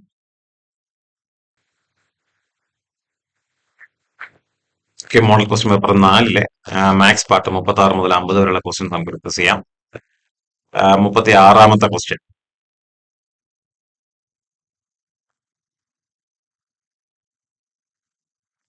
A car travels 90 km in 2 hours. What is the average speed of the car? ഇത് സിമ്പിൾ ആണ്. Speed equal to distance by time എന്നുള്ള formula. Speed equal to distance by time. ഇത് സ്പീഡാണ് കണ്ടുപിടിക്കേണ്ടത്. Distance വന്നിട്ട് 90 kilometre, 90 kilometre ആണ് സഞ്ചരിച്ച ദൂരം. എടുത്ത സമയം 2 മണിക്കൂറാണ്. സോ സ്പീഡിന്റെ ഫോർമുല എന്താണ്? ഡിസ്റ്റൻസിന്റെ അവിടെ 90, സമയം എത്രയാണ്? 2. ഉത്തരം 45 കിലോമീറ്റർ പെർ അവർ എന്നാണ് ഉത്തരം വരുന്നത്. കഴിഞ്ഞ ക്വസ്റ്റ്യൻ പേപ്പറിൽ ഡിസ്കസ് ചെയ്യുമ്പോൾ പറഞ്ഞിട്ടുണ്ടായിരുന്നു ഇതിന് മീറ്റർ പെർ സെക്കൻഡിലേക്ക് ആക്കണം എന്നുണ്ടെങ്കിൽ 45 കിലോമീറ്റർ പെർ അവറിനെ മീറ്റർ പെർ സെക്കൻഡിലേക്ക് ആക്കണമെങ്കിൽ എന്ത് ചെയ്യണം? 45 × 5/18 ചെയ്ത് കഴിഞ്ഞാൽ നമുക്ക് എന്ത് കിട്ടും? മീറ്റർ പെർ സെക്കൻഡിലേക്ക് ആക്കാം. അങ്ങനെ ചോദിക്കുകയാണെങ്കിൽ ഓപ്ഷൻസ് മീറ്റർ പെർ സെക്കൻഡിലാണ് എന്നുണ്ടെങ്കിൽ നമ്മൾ എന്ത് ചെയ്യണം? × 5/18 ചെയ്യണം. ഇത് നേരെ തിരിച്ച് മീറ്റർ പെർ സെക്കൻഡിനെ കിലോമീറ്റർ പെർ അവറിലേക്ക് ആക്കണമെങ്കിൽ ഇൻറ്റു 18/5. ഇത് കഴിഞ്ഞ ക്വസ്റ്റ്യൻ പേപ്പറിൽ ഇതേപോലത്തെ ഒരു ക്വസ്റ്റ്യൻ വന്നിരുന്നു, നമ്മൾ ഡിസ്കസ് ചെയ്തിട്ടുണ്ടായിരുന്നു. ഓക്കെ, അടുത്ത ക്വസ്റ്റ്യൻ 37ാമത്തെ question. Sum of the first 25 natural numbers, ആദ്യത്തെ 25 നാച്ചുറൽ നമ്പേഴ്സിന്റെ സം. ഇത് നമ്മൾ ഓൾറെഡി ഒരു ഫോർമുല ചെയ്തിട്ടുണ്ടായിരുന്നു. നാച്ചുറൽ നമ്പേഴ്സിന്റെ സം കാണാനുള്ള formula sum equal to n into n plus 1/2. n എന്ന് പറഞ്ഞാൽ എത്ര എണ്ണമാണ് ഫസ്റ്റ് എന്നുള്ളത് വേണം കേട്ടോ. ആദ്യത്തെ 25 നാച്ചുറൽ നമ്പേഴ്സ് എത്ര നമ്പേഴ്സ് ആയിക്കോട്ടെ, അതിന്റെ formula n into n plus 1/2 ആണ്. n 25 പ്ലസ് 1 ആണ് ബൈ 2 അല്ലെ. So 25 into 26 by 2. 2 26 13 തവണ. സോ 25 ഇൻറ്റു 13 ആണ് ഉത്തരം വരിക. ഉത്തരം 325. ഓപ്ഷൻ ബി ആണ് ആൻസർ. അപ്പൊ സം ഓഫ് ഓഡ് നമ്പേഴ്സും സം ഓഫ് ഈവൺ നമ്പേഴ്സിന്റെ ഒക്കെ ഫോർമുലേസ് നമ്മൾ ഓരോ ക്വസ്റ്റ്യൻസ് നമ്മൾ ഡിസ്കസ് ചെയ്തിട്ടുണ്ടായിരുന്നു. നാച്ചുറൽ നമ്പേഴ്സിന്റെ ആണെങ്കിൽ സം എന്താണ്, n ഇൻറ്റു n പ്ലസ് 1/2 ആണ് ചെയ്യേണ്ടത്. ഉത്തരം 325. അടുത്ത ക്വസ്റ്റ്യൻ നോക്കാം. 38ാമത്തെ. What is a measure of each angle of a rectangle? ഓരോ റെക്ടാംഗിളിന്റെയും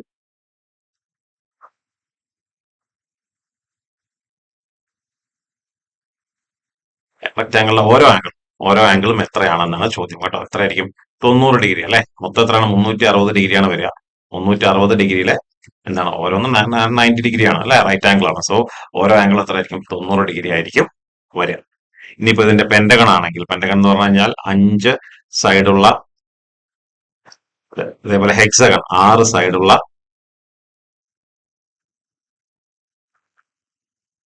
ഷേപ്പ് അല്ലെ. ഹെക്സഗൺ ആണെങ്കിൽ, പെന്റഗൺ ആണെങ്കിൽ ഇതിന്റെയൊക്കെ നമുക്ക് എത്രയാണ് വരിക എന്നുള്ളതാണ്. എല്ലാ interior angles, sum of interior ഞാൻ പറഞ്ഞുതരാം എങ്ങനെയാന്നുള്ളത്. നമുക്കറിയാം ട്രയാംഗിൾ ആണെങ്കിൽ 3 സൈഡുള്ളാണെങ്കിൽ നമുക്കറിയാം എല്ലാം കൂടെ കൂട്ടുമ്പോൾ എത്ര വരണം? 180 ഡിഗ്രി വരണം അല്ലെ. 4 ആണെങ്കിൽ എത്രയാണ്? 360. ഈ 3 സൈഡ് ആണ് എന്നുണ്ടെങ്കിൽ നിങ്ങൾ മനസ്സിലാക്കേണ്ടത് n-2 ഇൻറ്റു 180 ഡിഗ്രി. ഇതാണ് മൊത്തം സം ഓഫ് ഇന്റീരിയർ ആംഗിൾസിന്റെ ഫോർമുല കേട്ടോ. നോട്ട് ചെയ്ത് വെച്ചോളൂ. സം ഓഫ് ഇന്റീരിയർ ആംഗിൾസ്, എത്ര സൈഡുള്ള ഷേപ്പ് ആയിക്കോട്ടെ കുഴപ്പമില്ല, n-2 ഇൻറ്റു 180 ചെയ്താൽ മതി. ഇപ്പൊ 3 സൈഡുള്ള ട്രയാംഗിൾ ആണെങ്കിൽ എത്ര സൈഡാണ്? 3 അല്ലേ. ഇപ്പൊ n എന്താണ്, എത്ര സൈഡാണ് എന്നുള്ളതാണ് കേട്ടോ. അപ്പൊ 3 - 2 1 ഇൻറ്റു 180 നമുക്ക് എത്ര വന്നു? 180 അല്ലെ. 3 - 2 1 ഇൻറ്റു 180 180. ഇനിയിപ്പോ 4 സൈഡുള്ള എന്തെങ്കിലും സ്ക്വയർ ആയിക്കോട്ടെ, റെക്ടാംഗിൾ ആയിക്കോട്ടെ, അതിന്റെ എല്ലാ ഇന്റീരിയർ ആംഗിൾസ് കാണാനുള്ള ഫോർമുല സെയിം തന്നെയാണ്. n-2 into 180. ഇതിനകത്ത് എത്ര? 4 സൈഡാണ് വരുന്നത് അല്ലെ. റെക്ടാംഗിൾ ആണെങ്കിൽ 4 സൈഡാണ്. 4 സൈഡാണ് എന്നുണ്ടെങ്കിൽ എന്ത് ചെയ്യണം? 4 - 2 ഇൻറ്റു 180. 4 - 2 ഇൻറ്റു 180. അപ്പൊ നമുക്ക് എത്ര? 4 - 2 എത്രയാ? 2 ഇൻറ്റു 180 360. പെന്റഗൺ ആണെങ്കിൽ 5 സൈഡ് ആണെങ്കിൽ എന്ത് ചെയ്താൽ മതി? അതിന്റെ എല്ലാ ഇന്റീരിയർ ആംഗിൾസിന്റെ സം കാണണമെങ്കിൽ എന്ത് ചെയ്താൽ മതി? 5 - 2 ഇൻറ്റു 180. 6 സൈഡുള്ള സാധനമാണെങ്കിലോ 6 - 2 ഇൻറ്റു 180. ഓക്കെ, ഇതാണ് സം ഓഫ് ഇന്റീരിയർ ആംഗിൾസിന്റെ ഫോർമുല. ഇനി റെക്ടാംഗിൾ ആണെങ്കിൽ നമുക്കറിയാം എന്താണ്, 360 ആണ് ടോട്ടൽ വരിക. പക്ഷെ എല്ലാം 90 ഡിഗ്രി ആയത് കാരണം, നമ്മൾ എല്ലാം റൈറ്റ് ആംഗിൾ ആയത് കാരണം എല്ലാം 90 90 90 90 കേട്ടോ. A person boroughs rupees 1,500 at 5% compound interest per annum for 2 years. What is the compound interest at the end of 2 years? 2 വർഷം കഴിയുമ്പോൾ 5% വെച്ച് സിമ്പിൾ ഇൻട്രസ്റ്റ് അല്ല, കോമ്പൗണ്ട് ഇൻട്രസ്റ്റ് ആണ് കേട്ടോ. കോമ്പൗണ്ട് ഇൻട്രസ്റ്റിന്റെ formula amount equal to, simple interest equal to PRT/100 ആയിരുന്നു. Compound interest ആണെങ്കിൽ ഇൻട്രസ്റ്റിന്റെ formula amount, അതായത് ഇത്ര വർഷം കഴിഞ്ഞ് മൊത്തമായി കിട്ടുന്നത് പലിശയും മുതലും ചേർത്തിട്ടുള്ള, പ്രിൻസിപ്പൽ എമൗണ്ടും ഇൻട്രസ്റ്റും ചേർത്തിട്ടുള്ള എമൗണ്ട് സംഖ്യയാണ് amount equal to P into 1 plus R/100 ഇതാണ് ഫോർമുല. ഇതിൽ എമൗണ്ട് പറഞ്ഞാൽ അവസാനം കിട്ടുന്ന മൊത്തമായിട്ടുള്ള എമൗണ്ട്. പി എന്ന് പറഞ്ഞു കഴിഞ്ഞാൽ എത്രയാണ് ഇൻവെസ്റ്റ്, പ്രിൻസിപ്പൽ എമൗണ്ട്. ഇവിടെ എത്രയാണ്? 1500 രൂപയാണ് പ്രിൻസിപ്പൽ എമൗണ്ട്. എത്ര ശതമാനമാണ്? 5% കോമ്പൗണ്ട് ഇൻട്രസ്റ്റ്. കോമ്പൗണ്ട് ഇൻട്രസ്റ്റിന്റെ ഫോർമുല എഴുതിയാണ് കേട്ടോ. എത്ര വർഷത്തേക്കാണ്? 2 വർഷത്തേക്കാണ്. 2 വർഷം കഴിയുമ്പോൾ എത്ര കോമ്പൗണ്ട് ഇൻട്രസ്റ്റ് കിട്ടുമെന്നാണ് ചോദ്യം. ആദ്യം നമുക്ക് 2 വർഷത്തെ കോമ്പൗണ്ട് ഇൻട്രസ്റ്റ് നേരിട്ട് കാണാൻ പറ്റില്ല. നമുക്ക് എന്ത് ചെയ്യാം? 2 വർഷം കഴിഞ്ഞ് കിട്ടുന്ന എമൗണ്ട് എത്രയാണെന്നുള്ളത് നോക്കാം. Okay, so amount equal to P എത്രയാണ്? 1500 അല്ലെ, ഇൻറ്റു 1 പ്ലസ് എത്രയാണ്? 5 അല്ലേ. 5/100 n എത്രയായിരുന്നു? 2. So equal to 1500 into cross multiply കേട്ടോ, 100 into 1 100, 100 plus 5 105 by 100 square equal to 1500 എത്ര വരിക, 1500 ഇൻറ്റു 105/100 2 പോയിന്റ് അടുത്ത ഭാഗത്ത് കിട്ടാൻ മതി, എത്ര ആയിരിക്കും 1.05, എത്ര വരിക 1.05 സ്ക്വയർ. 1500 ഇൻറ്റു 1.05 ഇൻറ്റു 1.05 കേട്ടോ, 1.05 ടു 1.05 എത്രയായിരിക്കും വരിക ചെയ്ത് നോക്കുക. മൊത്തം 4 പോയിന്റ് ചാടിക്കണം, എത്ര വരും 1 പോയിന്റ്, എത്ര വരും 1.1025. ഇത് മൾട്ടിപ്ലൈ ചെയ്യണം 1500 ഇൻറ്റു 1.1025. ഇത് ചെയ്യുമ്പോൾ കിട്ടുന്നത് 1653 പോയിന്റ് സംതിങ് വരും. അപ്പൊ നമുക്ക് ആദ്യം എമൗണ്ട് എത്രയായിരുന്നു 1500 ആണ്. ഇത് മൾട്ടിപ്ലൈ ചെയ്യുമ്പോൾ കിട്ടുന്ന എത്രയാണ് 1653 ആണ്. അപ്പൊ നമുക്ക് എത്ര രൂപ എക്സ്ട്രാ കയറിയിട്ടുണ്ട് 153 രൂപ അല്ലെ. 1500 ആയിരുന്നു ആദ്യത്തെ എമൗണ്ട്, ആ എമൗണ്ട് എത്രയായി 1653 സംതിങ് ആയിട്ടുണ്ട്. അപ്പൊ എത്ര കൂടിയുണ്ട് 153 രൂപയാണ് എക്സ്ട്രാ കൂടിയിരിക്കുന്നത്. അപ്പൊ പലിശ എത്രയായിരിക്കും 153. ഓപ്ഷൻ ബി ആണ് നമ്മുടെ ആൻസർ വരും. അപ്പൊ മൾട്ടിപ്ലിക്കേഷൻ ചെയ്ത് നോക്കണം കേട്ടോ, 1500 ഇൻറ്റു 1.1025 ചെയ്ത് നോക്കുക. അപ്പൊ 1653 കൃത്യമായിട്ട് കിട്ടില്ല, 1653 പോയിന്റ് സംതിങ് ഒക്കെ കിട്ടും. അപ്പൊ നമ്മുടെ ആദ്യത്തെ എമൗണ്ട് 1500 ആയിരുന്നു, അപ്പൊ അത് എത്രയായി 1653 ആയിട്ടുണ്ട്. അപ്പൊ മൈനസ് ചെയ്യുന്ന സമയത്ത് നമുക്കത് കിട്ടിപ്പോകും. Okay. The perimeter of a rectangle is 48 centimeter. If the length is 14 centimeter, what is the width? Perimeter എത്രയാണ് 48. പെരിമീറ്റർ പറഞ്ഞാൽ എല്ലാം കൂടെ അല്ലെ. അപ്പൊ റെക്ടാങ്കിളിന്റെ പെരിമീറ്റർ ആണ് ചുറ്റളവ്. അതിന് ലെങ്ത് തന്നിട്ടുണ്ട് അല്ലെ. ലെങ്ത് എത്രയാണ് 14. ലെങ്ത് 14. ഇത് 14 ആണെങ്കിൽ ഇതും എന്തായിരിക്കും 14 ആയിരിക്കും. ബ്രെഡ്ത്ത് അറിയില്ല, ഞാൻ ബി എന്ന് എഴുതുന്നുണ്ട്. ഓക്കെ, ലെങ്ത്തും ബ്രെഡ്ത്തും ആണല്ലോ, ബി എന്ന് എഴുതിയിട്ടുണ്ട് കേട്ടോ. ഇപ്പൊ പെരിമീറ്റർ പറഞ്ഞാൽ എല്ലാം കൂടെ കൂട്ടണം. എല്ലാം കൂടെ കൂട്ടുമ്പോൾ എത്ര ആയിരിക്കും? പെരിമീറ്ററിന്റെ ഫോമുല എന്താണ് 2 ഇൻറ്റു എൽ പ്ലസ് ബി ആണ് എന്ത് പെരിമീറ്റർ എന്നുള്ള ഫോമുല. അതില് ഫോമുല വെച്ച് അല്ലെങ്കിൽ വരച്ച് നോക്കിയാലും മതി. ഇതെല്ലാം കൂടെ കൂട്ടണം. എല്ലാം കൂടെ കൂട്ടുമ്പോൾ എത്ര വരണം 48 വരണം അല്ലെ. 14 14 28 ആണ്. പിന്നെ 2 ബി ഉണ്ട്, സോ 28 അല്ലെ. ഇതും കൂടി കൂട്ടുമ്പോൾ 28. പിന്നെ 2 ബി ഉണ്ട്, സോ 2 ബി ഈക്വൽ എത്രയാണ് 48 സെന്റിമീറ്റർ. അപ്പൊ 2 ബി ഈക്വൽ ടു എത്ര ആയിരിക്കും 28 ഇങ്ങോട്ട് വരും. അപ്പൊ 48 മൈനസ് 28.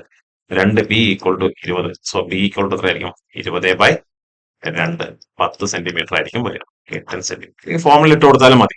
2 ഇൻറ്റു ലെങ്ത് തന്നിട്ട് എത്ര 14 അല്ലെ. 14 plus B equal to perimeter എത്രയാണ് 48. 2 ഉള്ളിലേക്ക് മൾട്ടിപ്ലൈ ചെയ്യുമ്പോൾ 28 plus 2 B equal to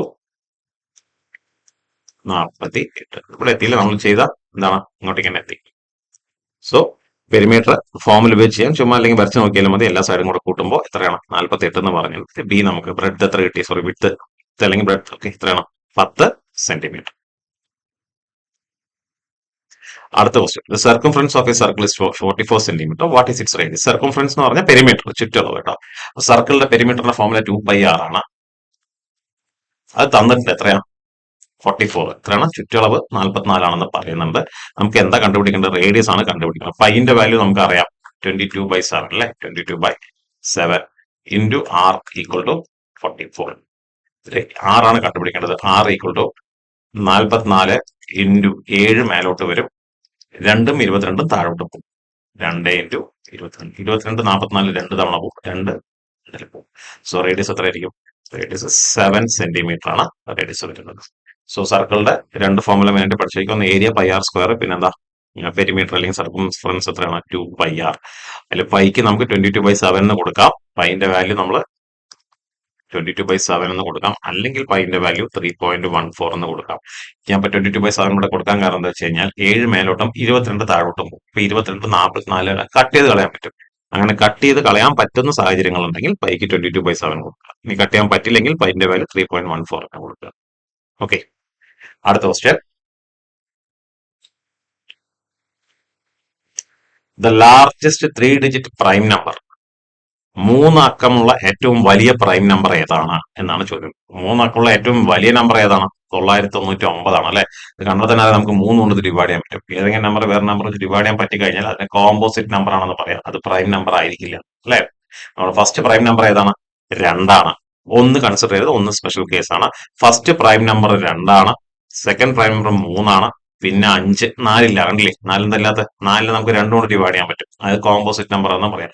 first composite number ഏതാണെന്ന് വെച്ചാൽ അത് 4 ആയിരിക്കും. അത് നമ്മൾ കഴിഞ്ഞ ക്വസ്റ്റ്യൻ പേപ്പറിൽ ചെയ്തിട്ടുണ്ടായിരുന്നു. ഓക്കെ, അപ്പൊ 5, അടുത്ത നമ്പർ ഏതാണ്? 7, 11 ഇങ്ങനെ പോകും. ഇങ്ങനെ പോയപ്പോയിട്ട് ഏറ്റവും വലിയ 3 അക്കമുള്ള പ്രൈം നമ്പർ ഏതാണെന്നാണ് ചോദ്യം. നമുക്ക് ബാക്കിലോട്ട് വരാം കേട്ടോ. 999 ആണ് ഏറ്റവും വലിയത്. അത് 998 ആണ്. പിന്നെ 997 ആണ്. 996, 995 ഇങ്ങനെ പോകും. ഓക്കെ, നമുക്ക് നോക്കാം. 999 3 കൊണ്ട് ഡിവൈഡ് ചെയ്യാൻ പറ്റും. അപ്പൊ അതല്ല. പിന്നെ 998 എട്ട സംഖ്യയാണ്. അപ്പൊ എന്തായാലും 2 കൊണ്ട് ഡിവൈഡ് ചെയ്യും. പിന്നെയുള്ള 997 ആണ്. 997നെ ഏത് നമ്പർ കൊണ്ടും ഡിവൈഡ് ചെയ്യാൻ പറ്റില്ല. ഓക്കെ, 997നെ ഏത് നമ്പർ കൊണ്ടും ഡിവൈഡ് ചെയ്യാൻ പറ്റില്ല. അതൊരു പ്രൈം നമ്പർ ആണ്. സോ ഏറ്റവും വലിയ 3 ഡിജിറ്റ് പ്രൈം നമ്പർ ഏതാണ്? 997.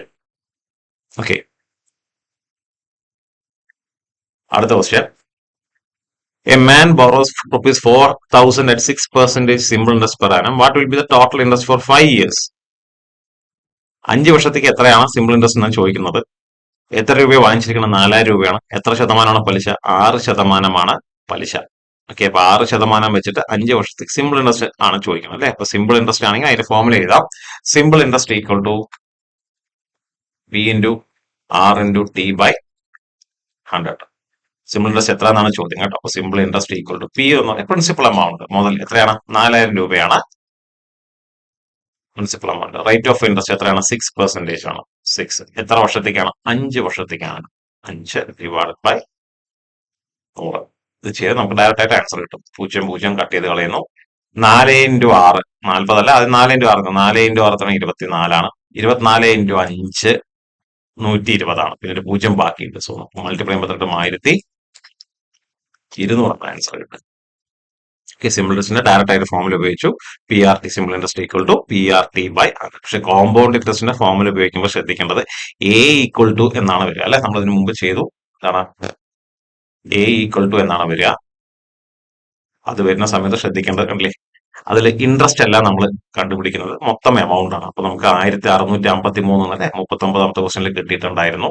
അത് ഇൻട്രസ്റ്റ് അല്ല, ഇൻട്രസ്റ്റും മുതലും കൂടെ ചേർത്തിട്ടുള്ള അത് കാണാനാണ് കോമ്പൗണ്ട് ഇൻട്രസ്റ്റിന്റെ ഫോർമുലയിൽ വരുന്ന ഈ. പക്ഷെ സിമ്പിൾ ഇൻട്രസ്റ്റിൽ അങ്ങനെയല്ല. സിമ്പിൾ ഇൻട്രസ്റ്റ് ഡയറക്റ്റ് ആയിട്ട് പലിശ എത്രയാണ്, സിമ്പിൾ ഇൻട്രസ്റ്റ് എത്രയാണെന്ന് കാണാനുള്ള ഫോർമുലയാണ് ഉള്ളത്. അടുത്ത ക്വസ്റ്റൻ നോക്കാം.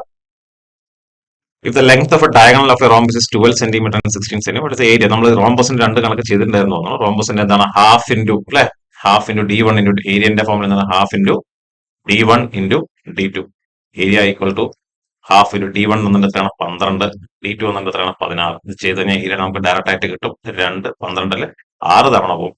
16 ഇൻറ്റു 6 16 ഇൻറ്റു 6 96 സെന്റിമീറ്റർ സ്ക്വയർ. ഇതാണ് ആൻസർ. ആൻസർ ഓപ്ഷൻ എ ആണ്, 96 സെന്റിമീറ്റർ സ്ക്വയർ.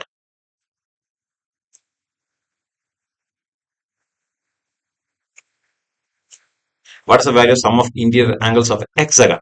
ഒരു ഹെക്സഗന്റെ ഇന്റീരിയർ ആംഗിൾസിന്റെ വാല്യൂ എത്രയാണ്? ഇത് ഞാൻ കുറച്ച് നേരത്തെ ഒരു ക്വസ്റ്റ്യനിൽ ഇത് ഡിസ്കസ് ചെയ്തു അല്ലെ. ഒരു ഹെക്സഗൺ എന്ന് പറഞ്ഞു കഴിഞ്ഞാൽ എത്ര സൈഡ് ഉണ്ടാവും? 6 സൈഡ് ആയിരിക്കും ഉണ്ടാവുക. ഹെക്സഗൺ എത്ര സൈഡ് ആയിരിക്കും? 6 സൈഡ് ആയിരിക്കും ഉണ്ടാവുക. ഫോർമുല എന്തായിരുന്നു? N-2 into 180. ഇതാണ് മൊത്തം എല്ലാ ഇന്റീരിയർ ആംഗിളും കൂടി കൂട്ടിക്കഴിഞ്ഞാൽ കിട്ടാൻ പോകുന്ന വാല്യൂ. ഫോർമുല ഇതാണ് കേട്ടോ. Sum of all interior angles, ഉള്ളിലുള്ള എല്ലാ ആംഗിൾസും കൂടെ കൂട്ടിക്കഴിഞ്ഞാൽ എത്ര കിട്ടും? N-2 into 180. ഇവിടെ N എത്രയാണ്? ഹെക്സഗൺ എത്ര സൈഡാണ്? 6 സൈഡാണ് ഉള്ളത്. അപ്പൊ 6 - 2 ഇൻറ്റു 180. 6 - 2 4 4 ഇൻറ്റു 180. 180 ഇൻറ്റു 2 360 ആണ്. അപ്പൊ 360 ഇൻറ്റു 2 ചെയ്താൽ നമുക്ക് എന്ത് കിട്ടും? ആൻസർ കിട്ടും 720 ഡിഗ്രി. എത്രയായിരിക്കും? 720 ഡിഗ്രി. ഓപ്ഷൻ എ ആണ് നമുക്ക് ആൻസർ വരും. ഇനിയിപ്പോ 8 സൈഡ് ആണെങ്കിൽ എന്ത് ചെയ്താൽ മതി? 8 - 2 ഇൻറ്റു 180 ചെയ്താൽ നമുക്ക് എന്ത് ചെയ്യും? ഉള്ളിലുള്ള ആംഗിൾസിന്റെ 8 സൈഡ്, എത്ര സൈഡ് ആയാലും കുഴപ്പമില്ല, ആ സൈഡുകളുടെ എണ്ണമാണ് N ആക്കി എടുക്കേണ്ടത്. അപ്പൊ N-2 ഇൻറ്റു 180 ചെയ്ത് കഴിഞ്ഞാൽ നമുക്ക് മൊത്തം ഇന്റീരിയർ ആംഗിൾസിന്റെ വാല്യൂ കിട്ടും. അടുത്ത question. If a number is divisible by both 4 and 6, it must be divisible by. ഒരു നമ്പർ 4 കൊണ്ടും 6 കൊണ്ടും ഹരിക്കാൻ പറ്റുമെങ്കിൽ, അതായത് 4ഉം 6ഉം കൊണ്ട് ഡിവൈഡ് ചെയ്യാൻ പറ്റുമെങ്കിൽ, ആ നമ്പറെ വേറെ ഏത് നമ്പർ വെച്ച് ഡിവൈഡ് ചെയ്യാൻ പറ്റും? ഇതേപോലത്തെ ഒരു ക്വസ്റ്റ്യൻ നമ്മൾ ഏതൊരു ക്വസ്റ്റ്യൻ പേപ്പർ മുന്നേ ചെയ്തിട്ടുണ്ടായിരുന്നു. 3ഉം 5ഉം കൊണ്ട് ഡിവൈഡ് ചെയ്യാൻ പറ്റുന്ന എത്ര രണ്ടക്ക ഡിജിറ്റ്സ് ഉണ്ടെന്ന് പറഞ്ഞിട്ട് ഓർമ്മയുണ്ടാവും വിചാരിക്കുന്നു. അപ്പൊ നമ്മൾ എന്ത് ചെയ്തു? 3ഉം 5ഉം കൊണ്ട് ഡിവൈഡ് ചെയ്യാൻ പറ്റുന്ന നമ്പേഴ്സ് ആണെങ്കിൽ അതിന് എന്തും കൊണ്ട് ഡിവൈഡ്, അതിന്റെ എൽസിയം കൊണ്ട് ഡിവൈഡ് ചെയ്യാൻ പറ്റും. 3ഉം 5ന്റെയും എൽസിയം നമ്മൾ ചെയ്തിട്ടുണ്ടായിരുന്നു. എത്ര കിട്ടി? നമുക്ക് 15 കിട്ടിയിരുന്നു അല്ലെ? ഇതേപോലെ തന്നെയാണ് ഒരു നമ്പറെ 4ഉം 6ഉം കൊണ്ട് ഡിവൈഡ് ചെയ്യാൻ പറ്റുമെങ്കിൽ അതിന്റെ എൽസിയം കൊണ്ട് ഡിവൈഡ് ചെയ്യാൻ പറ്റണം. ഈ 4ന്റെയും 6ന്റെയും എൽസിയം കൊണ്ട് നമുക്ക് എന്ത് ചെയ്യാൻ പറ്റണം? ഡിവൈഡ് ചെയ്യാൻ പറ്റണം. നമ്മൾ എന്ത് ചെയ്താൽ മതി? 4ന്റെയും 6ന്റെയും എൽസിയം കണ്ടാൽ മതി. ഇത്ര ക്വസ്റ്റ്യൻ ഇത്രയേ ഉള്ളൂ. If number is divisible by both 4 and 6, it must be divisible by. അതായത് 4ഉം 6ഉം കൊണ്ട് ഡിവൈഡ് ചെയ്യാൻ പറ്റുമെങ്കിൽ ആ നമ്പറെ വേറെ നമ്പർ വെച്ച് ഡിവൈഡ് ചെയ്യാൻ പറ്റും. ആ നമ്പർ ഏതാണ്? അതിന്റെ എൽസിയം ആയിരിക്കും. ഏതിന്റെ? ഈ 4ന്റെയും 6ന്റെയും എൽസിയം കണ്ടാൽ മതി കേട്ടോ. നോക്കാം. 4ന്റെയും 6ന്റെയും എൽസിയം 2, 3. 2 വെച്ച് ഡിവൈഡ് ചെയ്യുന്നു. 1, 1. ഇനി എന്താ? 1, 1, 1. സോ എന്തായിരിക്കും? എൽസിയം എന്തായിരിക്കും? 2 ഇൻറ്റു 2 ഇൻറ്റു 3. 2 ഇൻറ്റു 2 4 ആണ്. 4 ഇൻറ്റു 3 12. ആൻസർ നമുക്ക് 12 ആണ് വരിക. ഓക്കെ. ഇനി 47ാമത്തെ question. The area of the circle is 154 centimetre. What is the diameter? Area തന്നിട്ടുണ്ട്. എന്താ കണ്ടുപിടിക്കേണ്ടത്? ഡയമീറ്റർ കണ്ടുപിടിക്കണം. ഏരിയന്റെ ഫോർമുല നമുക്കറിയാം. ഏരിയന്റെ ഫോർമുല സർക്കിളിന്റെ എന്താണ്? പൈ ആർ സ്ക്വയർ ആണ് ഏരിയന്റെ ഫോർമുല. അത് തന്നിട്ടുണ്ട്. അതിന്റെ വാല്യൂ എത്രയാണ്? 154. അത് നമ്മൾ എന്ത് കണ്ടുപിടിക്കണം? റേഡിയസ് കണ്ടുപിടിക്കണം. റേഡിയസ് കണ്ടുപിടിച്ചതിന് ശേഷം നമുക്ക് എന്ത് ചെയ്യാം? അതിന്റെ ഇരട്ടി ആയിരിക്കും ഡയമീറ്റർ അല്ലെ? ഡയമീറ്റർ കണ്ടുപിടിക്കേണ്ട, റേഡിയസ് അല്ല കേട്ടോ. നോക്കാം. ഏരിയ തന്നിട്ട് 154. 154 equal to 5 into R square. പൈന്റെ വാല്യൂ നമുക്കറിയാം. 154 equal to 22/7 into R square. 7 മേലോട്ട് വരും, 22 താഴോട്ട് പോകും കേട്ടോ. 154 into 7/22 equal to R square. ഇത് കട്ട് ചെയ്ത് കളയാൻ പറ്റുമോ നോക്കണം. ഓക്കെ. 11 വെച്ച് നമുക്ക് ആദ്യം കട്ട് ചെയ്യാം. 11 ഇതിൽ 2 തവണ പോകും. ഇതില് 14 തവണ പോകും. ഓക്കെ. 11 154 14 തവണ പോകും. ഇനി 2 14 7 തവണ പോകും. സോ എന്തായി? ആർ സ്ക്വയർ ഈക്വൽ ടു എന്താണ്? 7 ഇൻറ്റു 7. അതായത് ആർ സ്ക്വയർ ഈക്വൽ ടു എന്താണ്? 7 സ്ക്വയർ അല്ലെ? 79. ആർ എത്രയായിരിക്കും? 7. റേഡിയസ് എത്രയായിരിക്കും? 7. R square equal to 7 square ആണെങ്കിൽ ആർ 7 ആയിരിക്കും. ആർ 7 ആണെങ്കിൽ, റേഡിയസ് 7 ആണെങ്കിൽ ഡയമീറ്റർ എന്തായിരിക്കും? അതിന്റെ ഇരട്ടി അല്ലെ? ഡയമീറ്റർ എന്തായിരിക്കും? 7 ഇൻറ്റു 2. ഉത്തരം എത്രയായിരിക്കും? 14 സെന്റിമീറ്റർ. ഓപ്ഷൻ എ ആണ് നമുക്ക് ആൻസർ വരിക. ഇനി 48ാമത്തെ ക്വസ്റ്റ്യൻ നോക്കാം. സോൾവ് ഫോർ എക്സ് അല്ലെ? എക്സ് കണ്ടുപിടിക്കാനാണ് പറയുന്നത്. 3x - 5 equal to 16. കണക്കിൽ പറഞ്ഞിട്ടുണ്ടായിരുന്നു എന്തായിരുന്നു? നമ്പേഴ്സ് എല്ലാം ഒരു സൈഡ് കൊണ്ടുവരിക. എക്സ് ആണെങ്കിൽ എക്സ്, അല്ലെങ്കിൽ എ ആണെങ്കിൽ വേരിയബിൾസ് എല്ലാം ഒരു സൈഡ് തന്നെ വെക്കുക. അപ്പൊ നമുക്കൊരു കാര്യം ചെയ്യാം. ഈ 5നെ ഇപ്പുറത്തോട്ട് കൊണ്ടുവരാം. -5 എന്താവും? +5 ആവും അല്ലെ? 3x equal to 16 + 5. 3x equal to എന്തായിരിക്കും? 21. സോ എക്സ് എന്തായിരിക്കും? 3 താഴോട്ട് വരും. 21/3 എത്രയായിരിക്കും? 7. എക്സ് എത്രയാണ്? 7. സോ ഓപ്ഷൻ എ ആണ് ആൻസർ. ഇങ്ങനത്തെ ക്വസ്റ്റ്യൻസ് വന്നു കഴിഞ്ഞാൽ എക്സ് ആണോ എയോ ബി എന്തെങ്കിലും ഒരു വേരിയബിൾസ് തരികയാണെങ്കിൽ വേരിയബിൾസ് എല്ലാം എന്ത് ചെയ്യാം? ഒരു സൈഡ് ഈക്വൽ ടുന്റെ ലെഫ്റ്റ് റൈറ്റ് എവിടെയെങ്കിലും ആക്കുക. ആക്കുമ്പോൾ ഇങ്ങനെ ചാടിക്കുമ്പോൾ സൈന് മാറും. ഇവിടെ എന്താണ്? ഇവിടെ നമ്പർ ആണ് അല്ലെ? -5 ഞാൻ അപ്പുറത്തോട്ട് കൊണ്ടുപോയി. കാരണം അവിടെ 16 ആണ്. 16 വലിയ നമ്പറാണ്. ചെറിയ നമ്പറിൽ മൈനസ് ഉണ്ട്. അത് 5ന്റെ കൂടെ മൈനസ് ഉണ്ട്. അപ്പൊ എന്ത് ചെയ്തു? അതിനെ തൂക്കി അപ്പുറത്തിട്ടു. അപ്പുറത്തിട്ടപ്പോ എന്തായി? -5 + 5 ആയി. ബാക്കി ചെയ്യാം കേട്ടോ. 49ാമത്തെ question. The HCF of 90, 135 and 180 is. HCF കാണാം. ഡയറക്റ്റ് ആയിട്ട് പറയാം. നമുക്ക് കണ്ടു നോക്കാം. 90, 135, 180. നമുക്കിതിനെ എല്ലാ നമ്പറേയും, ഏതൊക്കെ പ്രൈം നമ്പേഴ്സ് ഏതാണ്? 2, 3, 5, 7, 11 അങ്ങനെ പോകും അല്ലെ? എല്ലാ നമ്പേഴ്സിനെയും കൂടി ചെയ്യണം. എന്നാലേ HCF ചെയ്യാൻ പറ്റും. എല്ലാ നമ്പറേയും കോമൺ ആയി ഡിവൈഡ് ചെയ്യാൻ പറ്റും. 2 കൊണ്ട് ചെയ്യാൻ പറ്റുമോ? 2 കൊണ്ട് 90 ചെയ്യാം, 150 ചെയ്യാം. പക്ഷെ 135 ചെയ്യാൻ പറ്റില്ല. ഒരു കാര്യം ചെയ്യാം. 3 കൊണ്ട് ചെയ്യാൻ പറ്റുമോ നോക്കാം. 3 കൊണ്ട് എല്ലാത്തിനെയും ചെയ്യാൻ പറ്റും കേട്ടോ. 3 കൊണ്ട് എല്ലാത്തിനെയും ചെയ്യാൻ പറ്റും. 3 കൊണ്ട് ചെയ്യുമ്പോൾ 90 എത്രയാവും? 30 ആവും. 135 45 ആവും കേട്ടോ. 3 കൊണ്ട് ഡിവൈഡ് ചെയ്യുമ്പോൾ 180 60 ആവും. ഇനിയും എല്ലാത്തിനും നമുക്ക് എന്ത് ചെയ്യാം? 3 കൊണ്ട് ഡിവൈഡ് ചെയ്യാം അല്ലെ? ഇനിയും എല്ലാത്തിനും നമുക്ക് 3 കൊണ്ട് ഡിവൈഡ് ചെയ്യാം. 30 എത്രയാവും? 30 10 ആവും. 45 15 ആവും. 60 20 ആവും. ഇനി 3 കൊണ്ട് ചെയ്യാൻ പറ്റില്ല. കാരണം 10നെയും 20നെയും 3 കൊണ്ട് ചെയ്യാൻ പറ്റില്ല. പക്ഷെ 5 കൊണ്ട് ചെയ്യാം അല്ലെ? 5 കൊണ്ട് എല്ലാത്തിനും ചെയ്യാൻ പറ്റും. 5 കൊണ്ട് ചെയ്യുമ്പോൾ എത്രയാവും? ഇത് 2 ആവും, ഇത് 3 ആവും, ഇത് 4 ആവും. കഴിഞ്ഞു കേട്ടോ. കാരണം ഇവിടെ ഒരു പ്രൈം നമ്പർ വന്നു. ഇവിടെ ഒരു പ്രൈം നമ്പർ വന്നു കഴിഞ്ഞാൽ പരിപാടി തീർന്നു എന്നാണ് അർത്ഥം HCFന്റെ കേട്ടോ. അപ്പൊ HCF എന്തായിരിക്കും? 3 × 3 × 5. HCF എന്തായിരിക്കും? 3 × 3 × 5 9 × 5 45 ആയിരിക്കും ആൻസർ വരുന്നത്. ഓപ്ഷൻ സി ആണ് നമ്മുടെ answer. Last question, what is the value of 76.54 divided by 100 അല്ലെ? ഡിവൈഡ് ബൈ 100 ആണെന്നുണ്ടെങ്കിൽ 2 പോയിന്റ് ഇടത് ഭാഗത്തോട്ട് ചാടിച്ചാൽ മതി. ഇൻറ്റു 100 ആണെങ്കിൽ 2 പോയിന്റ് വലത് ഭാഗത്തോട്ട് ചാടിക്കുക. ഇൻറ്റു 10 ആണെങ്കിൽ 10ൽ ഒരു പൂജ്യമാണ്. അപ്പൊ ഇൻറ്റു ഒരു പൂജ്യം ഇൻറ്റു 10 ആണെങ്കിൽ വലത് ഭാഗത്തേക്ക് ഒരു പോയിന്റ് ചാടിക്കാം. പോയിന്റ് ഇല്ലെങ്കിൽ പൂജ്യം ഇട്ടുകൊണ്ട് പോവുക. ഡിവിഷൻ ആണെങ്കിൽ എന്ത് ചെയ്താൽ മതി? ഇടത് ഭാഗത്തേക്ക് ചാടിക്കാം. ഓക്കെ, ഇപ്പോ ഡിവൈഡ് ബൈ 100 എന്ന് പറയുമ്പോൾ 2 പോയിന്റ് ചാടിക്കണം. 2 പോയിന്റ് ചാടിക്കുമ്പോൾ എന്തായിരിക്കും? 1 പിന്നെ ഒരു പോയിന്റ് ചാടിക്കണം. എന്തായിരിക്കും? 0.7654. ഫ്രണ്ടിൽ പൂജ്യം ഇട്ട് കൊടുക്കുക, അതിന് വാല്യൂ ഒന്നുമില്ല. അപ്പൊ 0.7654 ഇതാണ് ആൻസർ. ഓപ്ഷൻ സി ആണ് നമ്മുടെ ആൻസർ വരുന്നത്. ഓക്കെ, ഇതോടുകൂടി 4ാമത്തെ ക്വസ്റ്റ്യൻ പേപ്പർ ഫിനിഷ് ആവുകയാണ്. ഇനി നമുക്ക് ഒരു ക്വസ്റ്റ്യൻ പേപ്പർ കൂടെ ബാക്കിയുണ്ട്. 5 ക്വസ്റ്റ്യൻ പേപ്പറാണ് നമുക്ക് മോഡൽ ക്വസ്റ്റ്യൻ പേപ്പേഴ്സ് ഫ്രീ ആയിട്ട് സെറ്റ് ചെയ്തിട്ടുള്ളത് വിത്ത് ഡിസ്കഷൻ. ഓക്കെ, അപ്പോൾ ലാസ്റ്റ് ക്വസ്റ്റ്യൻ പേപ്പർ നമുക്ക് ഡിസ്കസ് ചെയ്യാം. എല്ലാവർക്കും താങ്ക്സ്.